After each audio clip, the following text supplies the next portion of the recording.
Here we are with chapter 24 of Nikki White Polar Extremes. Now, this is called Shock, and the date is February 20th, 2020. Nikki's perspective. One thing you learn pretty quickly at the South Pole, especially after coming inside from the outside, is to reduce your static charge as you walk around the station. If you don't regularly touch something metal, the next door you grab will give you a serious, painful shock. Then there's the other kind of shock.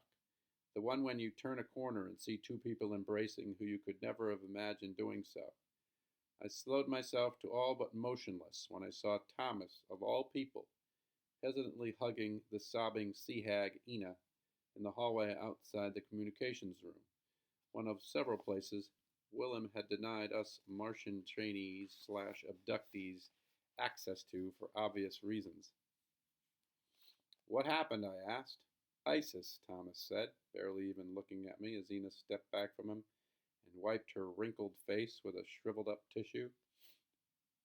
It was just stunning for me to see her show a vulnerable side for once. "What about ISIS?" I asked. "Double suicide bombings in Berlin and D.C. at the same time," Thomas said. Ina resumed sobbing and stumbled down the hall, her normal sturdy frame crushed inward from grief. "Her twin brother got killed in Berlin," Thomas added when she was out of earshot. "She said Peter emailed the station to let her know."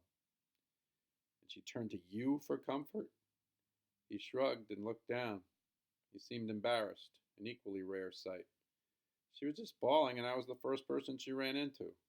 I asked her what was wrong, and she told me. It's hard to understand her, but I'm pretty sure she said thousands killed." I shook my head and tried to reconcile the irony of a former wannabe mass killer being the messenger at a time like this, but I could not. With or without us, the cruel world we left behind carried on just the same. More senseless killing, every minute of every day, somewhere.